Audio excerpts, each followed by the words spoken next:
Bienvenidos una vez más a PrepMed, tu salud es importante, y gracias al apoyo del Departamento de Vinculación con la Sociedad de la Universidad Católica de Cuenca. Mi nombre es Nicole Brito, estudiante de la carrera de Medicina de la Universidad Católica de Cuenca. No te olvides de vernos todos los domingos a las 6 p.m. en nuestra página de Facebook y escucharnos en la radio Ondas Cañaris. Agradecemos la presencia el día de hoy a la doctora Priscila Dueñas. Bienvenida al programa de PrepMed, tu salud es importante, donde conversaremos sobre la nutrición como clave para prevenir enfermedades, mitos y verdades sobre la alimentación. Muchísimas gracias, Nicole, por la invitación. Para mí es un honor estar el día de hoy compartiendo contigo este espacio. Muchísimas gracias por venir al programa del día de hoy. Vamos a empezar con las preguntitas que tenemos programadas para este día. Y empezaremos con la cual yo creo que es la pregunta más importante y en la cual podemos ver todo este amplio tema, que es ¿por qué usted considera que la nutrición es un pilar fundamental para la salud? Bueno, yo pienso que la nutrición es un pilar fundamental para la salud porque a través de ella, manteniendo buenos hábitos alimenticios, que estos sean sostenidos a largo plazo, nos ayudan a prevenir enfermedades ya sean metabólicas o crónicas no transmisibles, como las más comunes, que es diabetes, hipertensión. La obesidad también está catalogada como una enfermedad, entonces es muy importante mantener nuestros buenos hábitos de alimentación. Muy bien. En su amplia experiencia como nutricionista, ¿cuáles usted diría que son los errores más comunes que la gente comete al alimentarse? Ya, los errores más comunes en este caso es el consumo de productos ultraprocesados, ¿ya? O pensar en este caso que porque estamos consumiendo productos light, si bien es cierto, son más bajos en calorías y en este caso nos va a ayudar a perder peso cuando no es así. Y también la falta de actividad física, eso también es un rol muy importante, además del papel de la nutrición, que es muy también importante, valga la redundancia, en este aspecto. Entonces esos son pienso yo, los errores más comunes. Muy bien. Usted como profesional tiene mucha más experiencia en este ámbito y yo sé que mucha gente está mal informada, pero ¿usted cree que saltarse comidas ayuda a bajar de peso? Bueno, saltarse comidas no ayuda a bajar de peso. ¿Por qué? Porque estamos dejando que nuestro cuerpo deje de alimentarse, en este caso por varias horas, no estamos creando un hábito. Siempre es importante mantener un horario de comidas que sea adecuado y en este caso para poder prevenir la ansiedad. Ya, entonces es muy importante mantener estos horarios de comidas y que esto no nos pase, porque si nosotros sufrimos ansiedad, eso también va a repercutir en este caso al aumento de peso del paciente o de la persona que esté saltándose las comidas cuando no está bien. Entonces, ¿esto es contraproducente? Es contraproducente para la salud, totalmente, sí. Lo mejor es crear hábitos y horarios de comida. Muy bien. ¿Y cómo influye la alimentación diaria al desarrollo de estas enfermedades?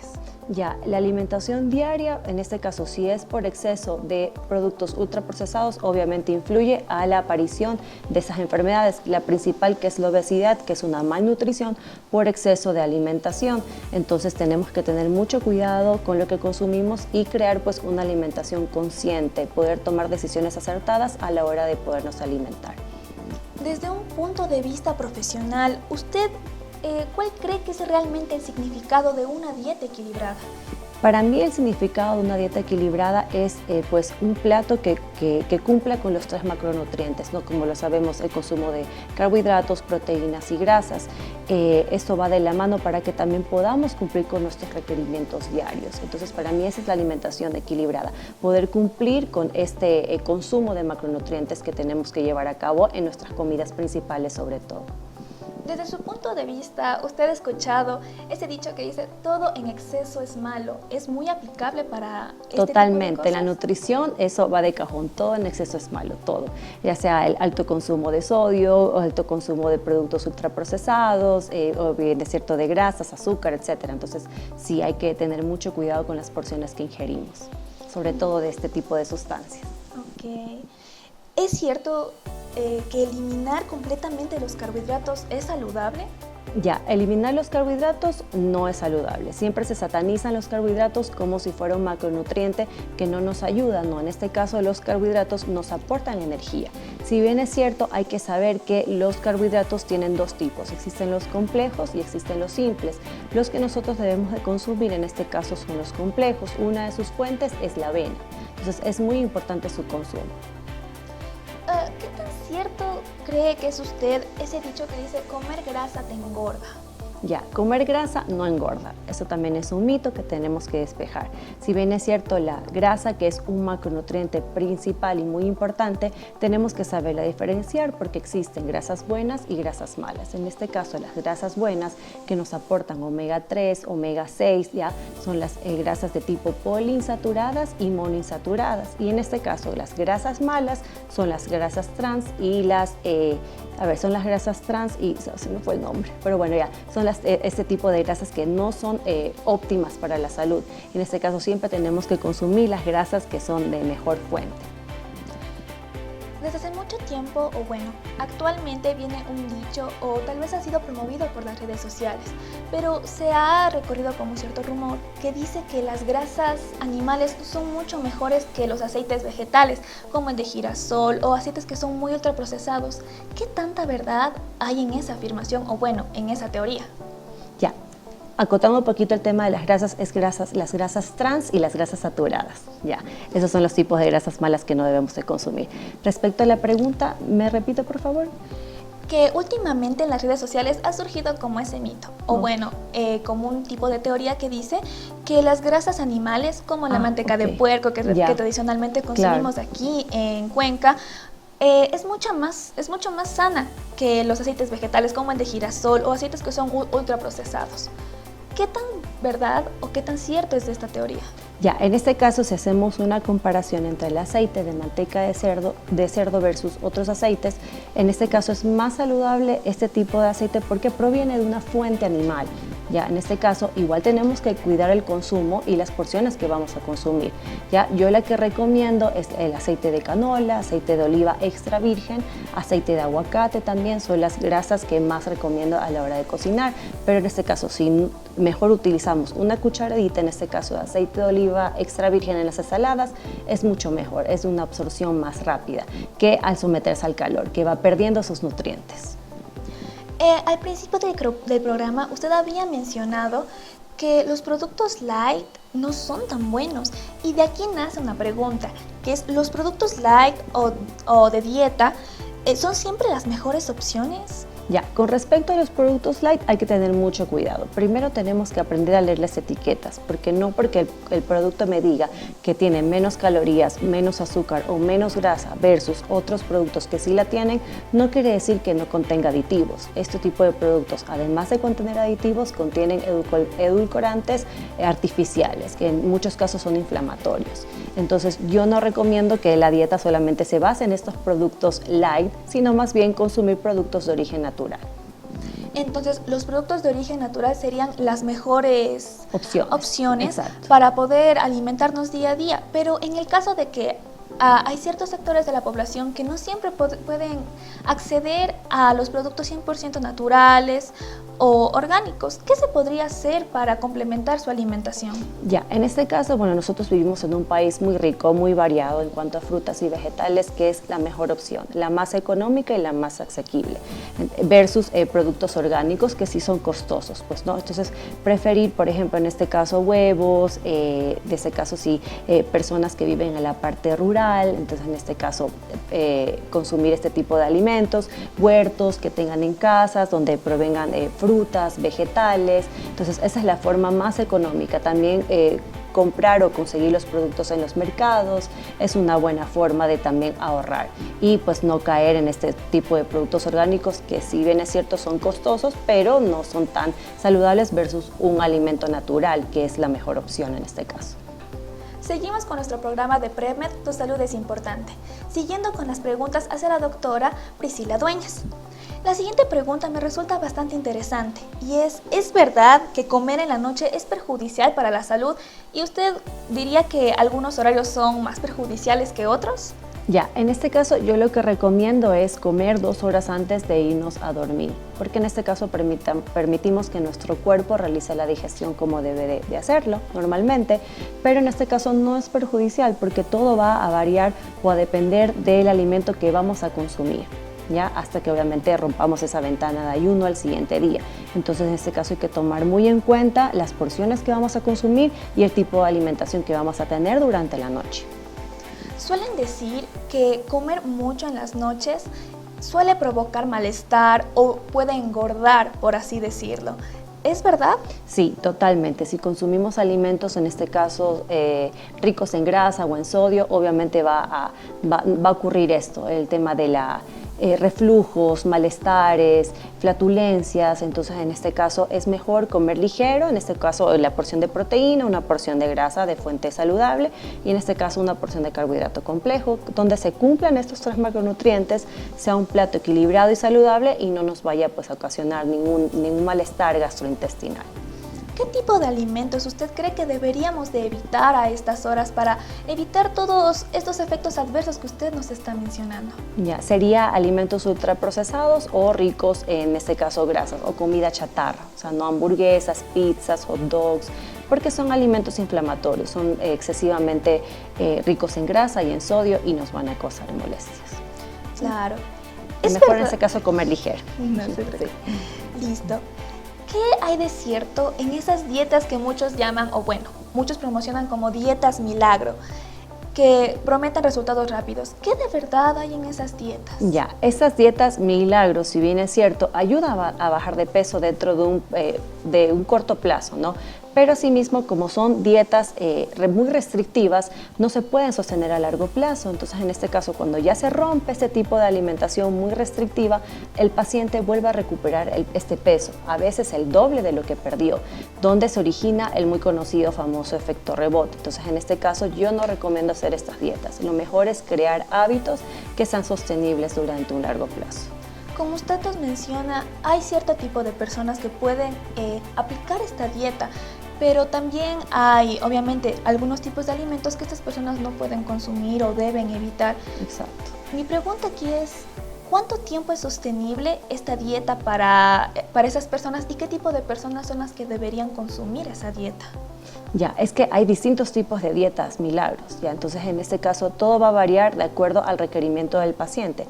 Existen pacientes que quieren solamente perder peso, pero no están solamente perdiendo peso, pierden agua, pierden músculo y por última opción pierden grasa. Entonces es muy recomendable que el paciente pues además de acudir a un nutricionista, que en este caso es un profesional de la salud, que le va a guiar al paciente y le va a indicar qué tipo de alimentación debe de seguir, el paciente también tiene que hacerse un control en cuanto a exámenes de sangre, acudir a un médico para que pues él pueda saber qué tipo de alimentación tenga que tener, ¿ya? Y no más bien hacer una dieta que en muchos casos no le va a poder sostener más de un mes, 2 meses, siendo obviamente y prometiendo resultados rápidos, sino más bien que sea algo sostenible.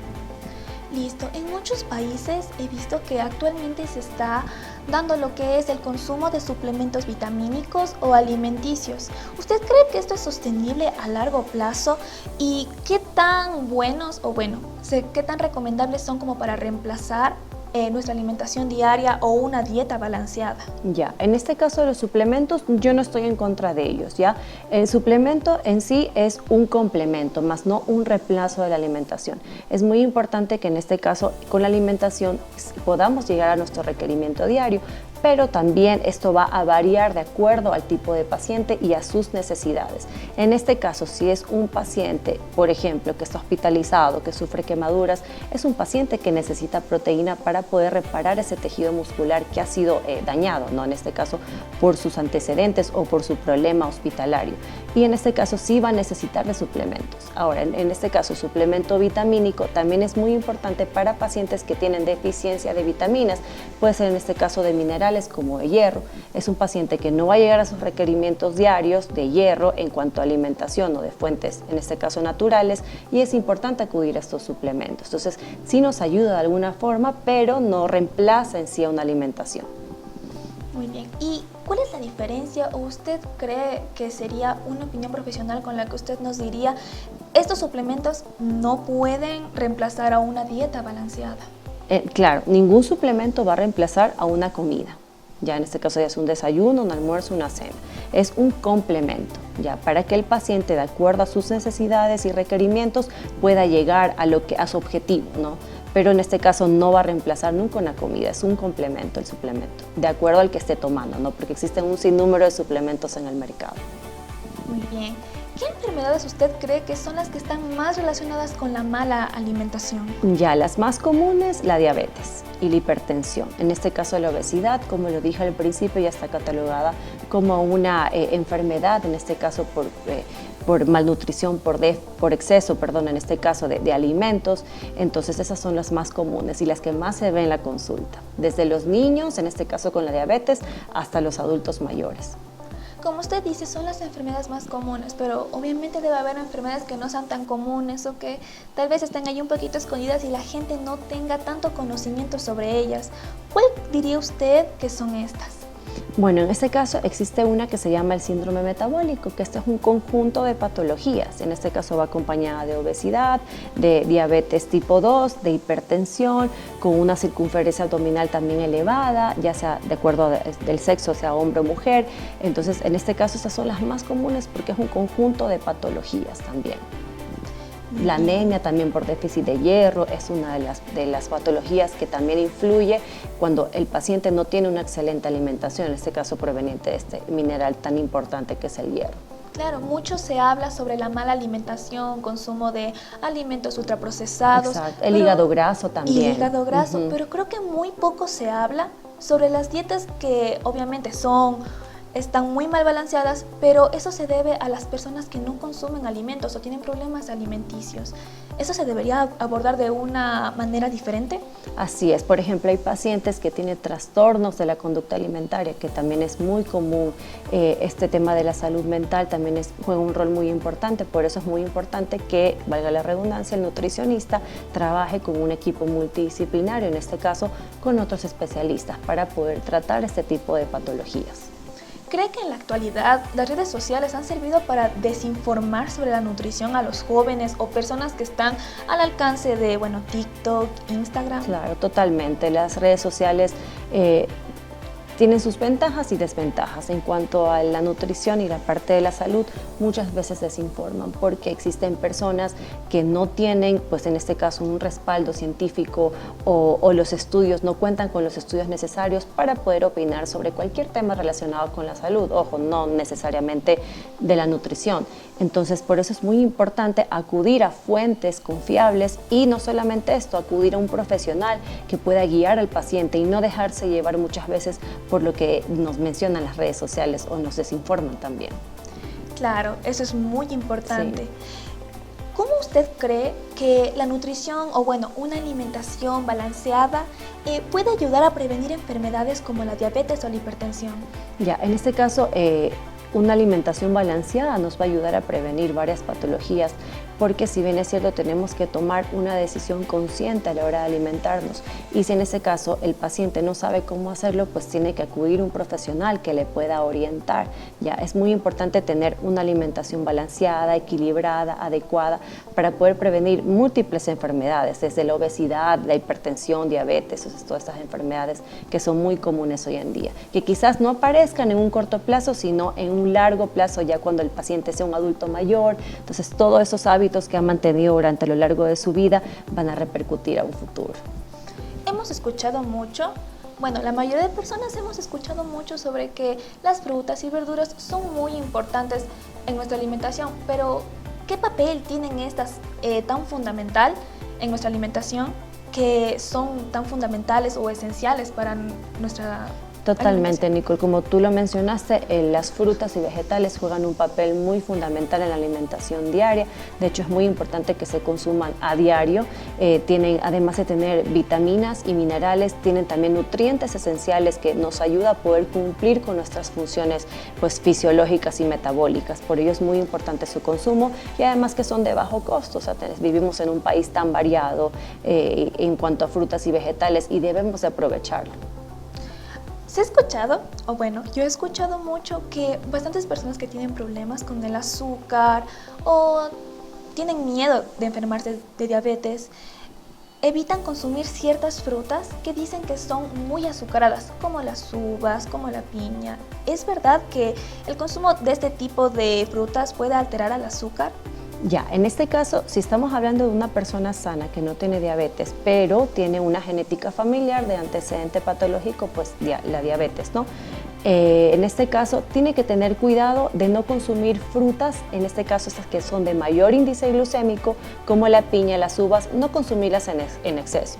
Que consuma un puñado, que es una medida casera, no pasa nada. Ya, si estamos hablando ya de un paciente que ya tiene diabetes, ya contrajo la enfermedad, sí hay que tener mayor control. El paciente en este caso tiene que consumir alimentos de bajo índice glucémico, no solamente este tipo de frutas, sino los vegetales como la remolacha, las zanahorias, y tiene que tener mayor control. Pero no quiere decir que lo tiene que eliminar por completo de la dieta. En este caso tiene que hacerse un conteo o un control de carbohidratos en este tipo de pacientes. ¿Usted cree que este tipo de pacientes puedan hacer un control de carbohidratos casero sin que tengan que, batallar mucho con contar las calorías o el índice de este tipo de frutas o de verduras? Claro, sí, definitivamente se debe de hacer un control de carbohidratos, se hace obviamente en casa porque el nutricionista le da pues recomendaciones o una guía muy amplia y muy completa para que el paciente pueda identificar qué carbohidratos debe de consumir, cuáles no y cuáles solamente con moderación. También debe de tener pues un registro de la glucosa para que el paciente sepa cómo se registra esta glucosa, es preprandial y postprandial, o sea, antes y después de las comidas. En este caso el paciente ya sabe qué alimento puede ser que le esté subiendo un poquito más la glucosa, por eso es muy importante, además de llevar este registro de la glucosa, un diario de alimentación, que es lo que yo recomiendo pues a los pacientes que hagan. Muy bien. ¿Cómo usted cree que influye el consumo del azúcar en la alimentación y, al igual manera, el consumo de alimentos ultraprocesados? ¿Qué daños nos hacen? Porque muchas personas, en su mayoría jóvenes y niños, consumen estos alimentos que son súper azucarados o muy ultraprocesados, pero en estas edades no se dan cuenta de los efectos adversos que tienen. Bueno, en este caso el alto consumo de ultraprocesados, de azúcares en distintos productos, en jugos, productos en sí que encontramos en el mercado, que cada vez va pues creciendo la industria de este tipo de productos, sí perjudica la salud definitivamente, no solamente en poder ampliar este riesgo de contraer estas enfermedades, sino también de molestias a futuro, molestias a nivel metabólico, en este caso molestias en el colon, molestias gastrointestinales, en este caso también aparición de hipertensión arterial, que es otra de las patologías por este caso consumo de este tipo de productos, que además de ser altos en grasa, azúcares, son altos en sodio también. Entonces hígado graso, que estuvimos hablando hace un ratito de esta patología, entonces es muy importante poder controlar, disminuir este tipo de productos al consumo diario. Como usted menciona, el hígado graso, ¿cree que tenga que estar relacionado con tal vez nuestro tipo de dieta que tenemos, tradicionalmente? Las dietas tradicionales, obviamente platos como por ejemplo los bolones, los patacones, ¿tenga que estar relacionado? Sí, sí está relacionado, porque si estamos hablando de bolones o patacones, muchas veces tienen aceites que no son saludables, que no nos aportan ningún nutriente a nuestro organismo, ¿no? En este caso son muchas veces aceites reutilizables o de mala calidad, que son también inflamatorios y va a repercutir en la salud. Entonces, en este caso, podemos consumir el verde como tal, porque es una excelente fuente de carbohidrato, pero obviamente no frito, sino un verde cocinado, o quizás en el air fryer también es otra buena opción, o en el horno. Entonces, se puede consumir el alimento de una manera agradable sin agregarle tanta cantidad de aceite. Hay opciones mucho más saludables para seguir consumiendo nuestros productos locales. Totalmente, y poderlos aprovechar de alguna forma. Muy bien. Más para ahondar en este tema, ¿qué estrategias cree usted que nosotros podamos implementar en nuestra vida diaria para tener una alimentación mucho más balanceada? Ya, en este caso, como estrategia, lo que podemos hacer es organizarnos en las comidas, ya en este caso poder precocinar los alimentos para que también nos ayude de alguna forma a ahorrar tiempo, ¿no? En este caso lo que podemos hacer un día a la semana que tengamos libre, condimentar por ejemplo la proteína, ya sea la carne, el pollo, pescado. Nuestros vegetales, además de almacenarlos de una manera correcta, tenerlos ya cortados, ya. En este caso nos va a ayudar a optimizar el tiempo y a reducir gastos también, porque nosotros también por las opciones más fáciles que encontramos optamos por comer en la calle, cuando muchas veces no es lo más saludable. Entonces, en ese caso, esa sería una opción. Y si el paciente ya no sabe realmente qué puede comer, qué le hace bien y qué no, lo más importante es acudir a un profesional para que le pueda dar pues una guía completa. Otra opción también que yo les he dado a mis pacientes es llevar un diario de alimentación, anotar todo lo que comen cada día, ya sea del desayuno, almuerzo, cena, si tienen snacks también, porque eso nos ayuda también a pensar qué es lo que vamos a consumir y a darnos cuenta mediante el registro qué alimentos nos está haciendo daño y cuáles no. ¿Qué tan importante cree usted que es la educación sobre la nutrición desde la infancia? Es muy importante, no solamente desde la infancia, sino desde la etapa de gestación, porque eso asegura de que si la madre tiene buenos hábitos de alimentación durante la etapa pues, más importante, que es la prenatal, eso va a asegurar que su bebé también los tenga. En este caso, cuando en la infancia ya comenzamos con la alimentación complementaria, si el niño consume alimentos de fuentes saludables y naturales, se va a asegurar que él pueda mantener esos hábitos pues, a largo plazo. Entonces es muy importante asegurar excelente alimentación desde la infancia. Muchas veces se ha visto que no se recomienda para nada dar dulces o cositas que sean ultraprocesadas a los bebés o niños que sean muy pequeños, pero obviamente sabemos que ellos están expuestos a este tipo de alimentación. Totalmente.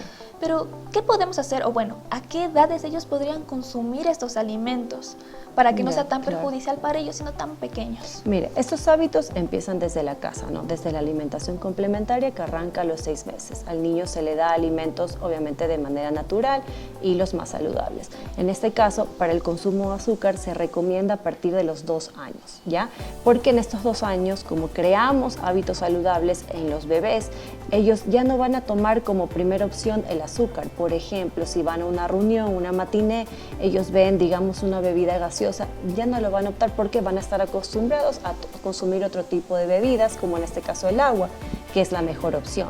Entonces sí pueden consumir uno que otro dulce, pero en este caso no lo van a hacer en exceso, ni como su única comida. Muchísimas gracias por su tiempo, doctora. Muchas gracias a ti, Nico. Y hoy nos acompañó una vez más para repetir la doctora Priscila Dueñas.